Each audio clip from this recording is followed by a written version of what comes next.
My friends, today I think it's most important to start with the fact that Russia has revealed the details of its memorandum, and from those details, it's clear they're not willing to compromise on anything. That's why the war will have to continue, otherwise, we'll lose all of Ukraine. You'll now be able to see all of their demands, and afterward, be sure to leave your thoughts in the comments.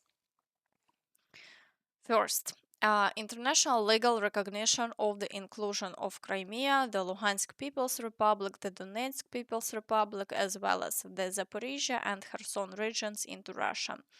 Full withdrawal of the armed forces of Ukraine and other Ukrainian paramilitary units from those territories.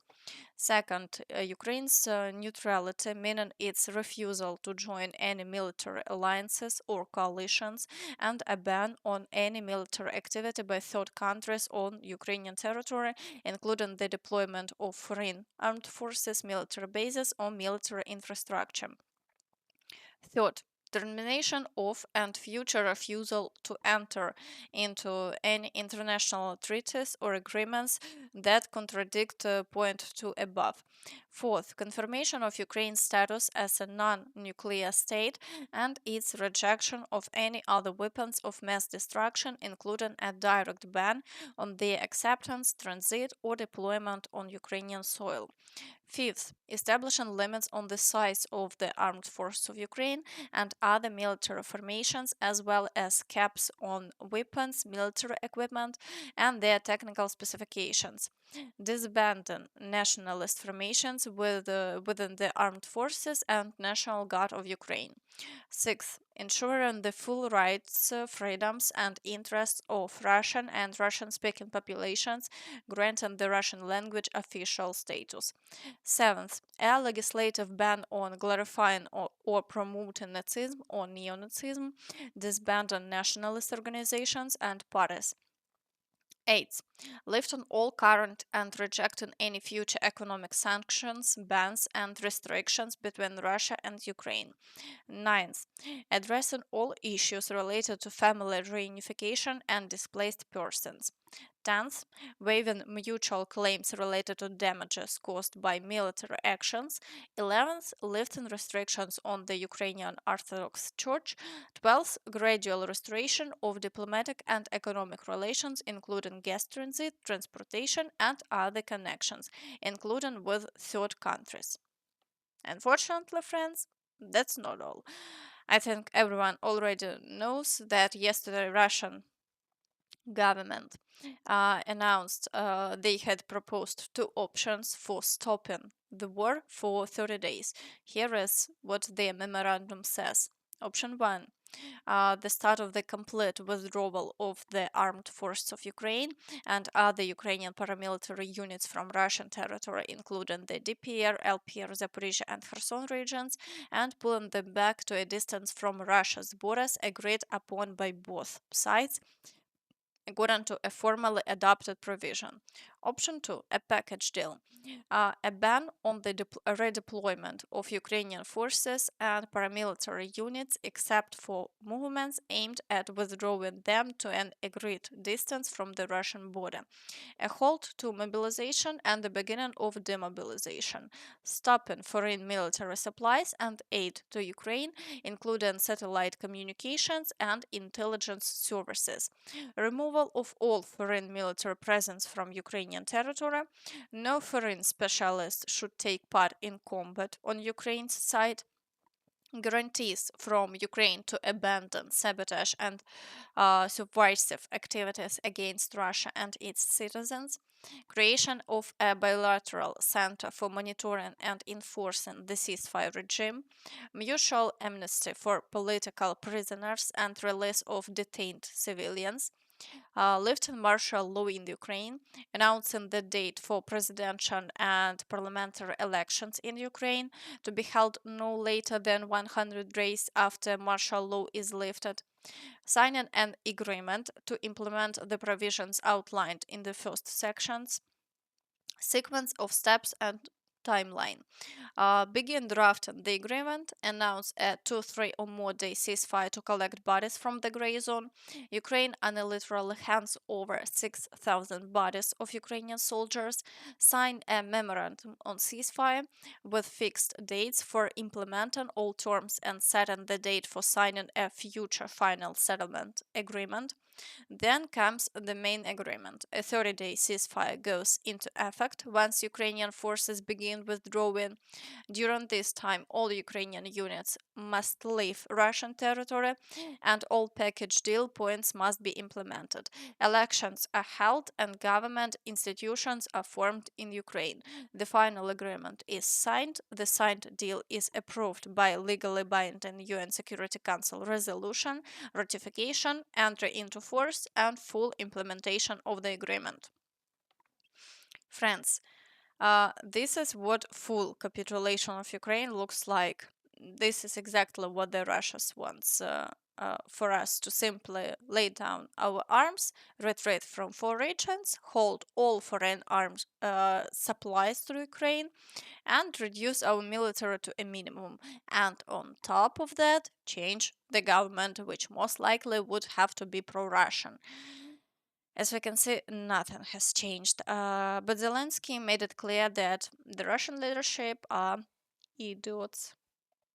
You know we haven't changed our agenda, an unconditional ceasefire, exchange of prisoners, return of children, return not exchange, but return of civilians, return of children, and then a leaders' meeting.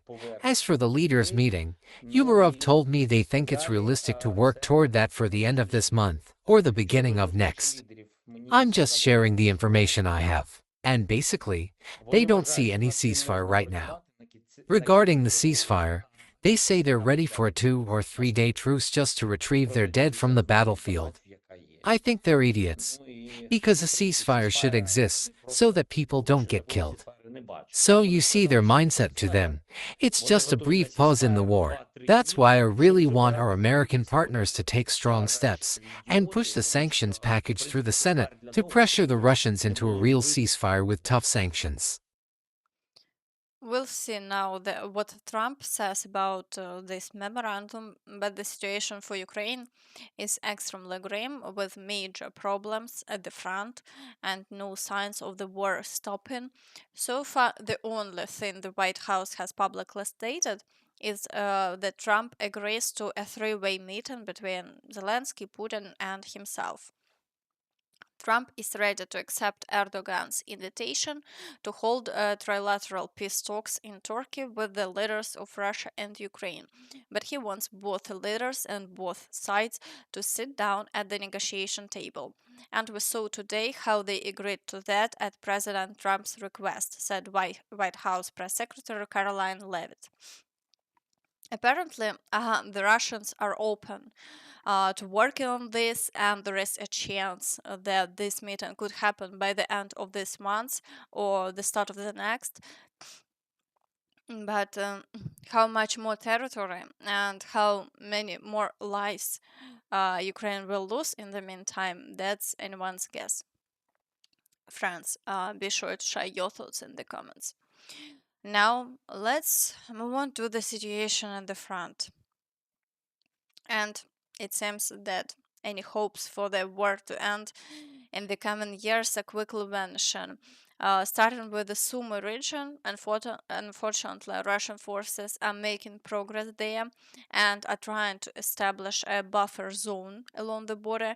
They reportedly captured the village of Kostantinivka and advanced past Volodymyrivka. Preliminary reports also indicate breakthroughs toward Kindrativka and Oleksiivka, and there are Russian gains near Yablonivka, where the gray zone has significantly expanded. The use of FPV drones is very intense in this area, and nearly all territory is under constant fire. Ukrainian forces are being forced to withdraw almost daily, and Russian sources are already talking about advancing towards Sumy, warning that problems there could begin soon. Sumy will soon be under threat. The situation for the Ukrainian forces is getting worse due to continuous pressure from large numbers of Russian infantry, reads a new analysis from a resource affiliated with Ukraine's military intelligence. The Russians are focusing on advancing toward the settlement of halting, where there are fewer obstacles in their way. If they succeed, they could get within 20-25 kilometers of Sumy, close enough for FPV drones to strike the city directly. On top of that, the northern part of Sumy region is filled with high ground, giving drones favorable operating conditions. There is no real defense against fiber optic drones at the moment, and Ukraine lacks both the quantity of drones and trained crews to neutralize Russian drone operators. So the situation is not going in our favor despite maximum efforts from Ukrainian forces to hold the line. As we can see, friends, even though the front line is still some distance from the city, the presence of drones means the situation in Sumy could escalate very rapidly. In the Kharkiv direction, the Russians have also started establishing a buffer zone. After a period of relative calm, fighting has resumed near the village of Gleboke. Kharkiv continues to suffer from frequent shelling, and FPV drone strikes are reported on the border regions. At the moment, there are no significant changes to the front line here, but if Russia decides to intensify operations and commit more reserves, the situation could deteriorate quickly. As for Vovchansk, there have been no new reports of assaults over the past 24 hours, and the situation there remains unchanged for now. In the Dvorichne direction, Russian forces are attempting to break through near the areas of Figolivka and Krasnopersha. So far, they haven't achieved any new gains, but the activity remains high. It's clear that they're aiming to advance further in this sector. In the Kupiansk direction, Russian troops are pushing forward near the area of Stepova Novoselivka. As for the rest of the settlements in this area, things remain quiet for now and the front line remains unchanged. In the Borova direction, Russian forces are assaulting Nova Krugliakivka and attempting to advance near Raigorodka. They are also shelling Borova, but there have been no changes over the past 24 hours. All attacks have been successfully repelled by the Ukrainian forces. In the Liman direction, attacks continue on Ritkodub with ongoing assaults on Novy Mir and attempts to break through toward Druzhelyubivka. Otherwise, there have been no changes over the past day and the Ukrainian forces continue to hold the line.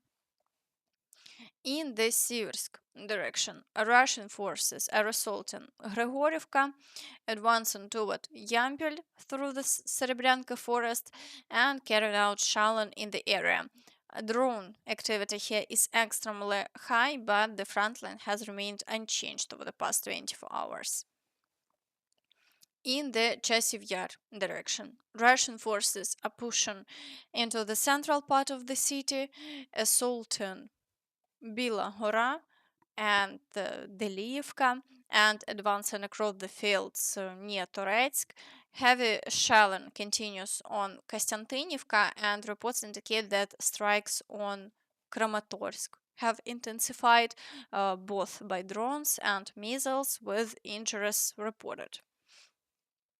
In the direction of Kostantinivka near the Klebenbyk reservoir, all attacks have stopped for now, and the Russians are pulling in reserves for further advancement. So far, they're conducting shelling and actively operating FPV drones. The front line hasn't changed in the past 24 hours.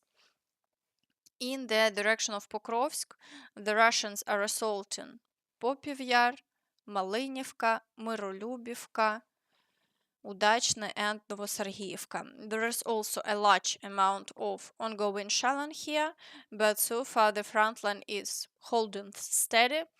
Despite carrying out up to 50 assaults per day, the Russians haven't made any gains.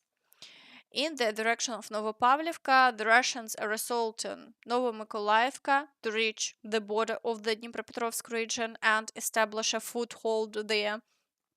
They had previously made a breakthrough, raised their flag, but then were destroyed, and the fighting continues in that area.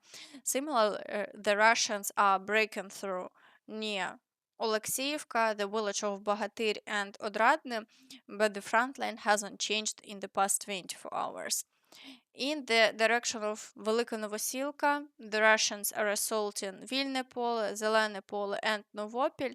So far, the situation here is stable and no breakthroughs by the Russians have been confirmed.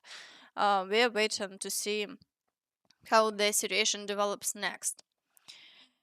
In the Zaporizhzhia direction, activity is minimal. The Russians are assaulting Stepove and shelling frontline villages. However, they have made no gains, and the frontline hasn't changed in the past 24 hours.